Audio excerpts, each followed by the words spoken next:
Lorsque vous entendez parler du tabernacle construit dans le désert, le temple dans lequel vous vous rassemblez pour invoquer Dieu n'est qu'une projection de qui vous êtes et de ce que Dieu attend que vous devenez, de comment Dieu doit être servi. Autant ce temple est maintenu dans la propreté, dans la sanctification, autant vous devez maintenir votre corps, votre esprit dans la sanctification. Le préserver comme étant un lieu de culte, un lieu où le nom de Dieu est invoqué. Autant l'Église est entretenue pour la gloire de Dieu. Elle est maintenue dans un certain état. Elle est préservée de certaines intrusions. C'est une projection de qui vous êtes selon Dieu. C'est seulement une leçon que Dieu vous donne à grande échelle pour vous enseigner de comment vous devez vous conduire vis-à-vis de vous-même. Voilà pourquoi 1 Corinthiens chapitre 6 déclare: ne savez-vous pas que votre corps est le temple du Saint-Esprit qui est en vous? Dieu habite en vous. Lorsque vous êtes sanctifié, Dieu vient résider en vous et commence à s'illustrer. Vous êtes le temple de Dieu. Et il y a des choses que vous faites qui sont l'illustration de la destruction de ce temple. Lorsque vous faites des choses que Dieu désapprouve, vous devenez vous-même l'ouvrier destructeur de ce que Dieu a établi en vous.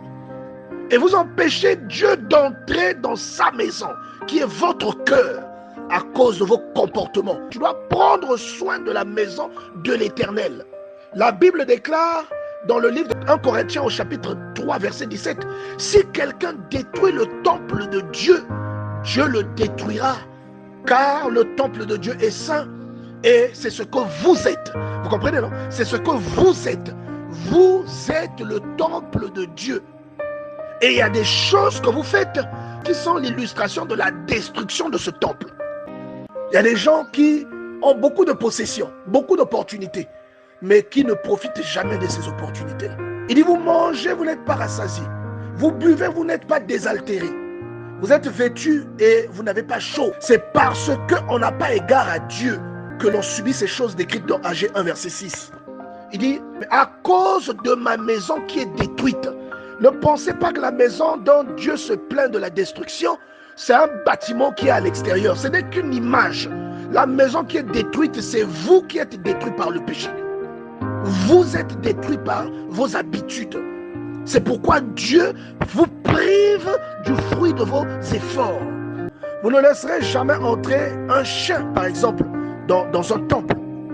Vous ne laisserez jamais entrer, vraiment, vous prenez des poubelles, vous venez les renverser dans un temple.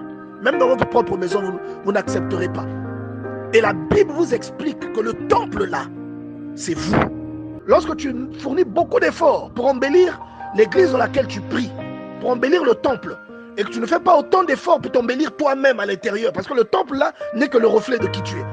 Donc quand tu n'as pas compris cette leçon, tu es un ignorant, et malheureusement, il est difficile que tu profites vraiment de ce que tu sèmes.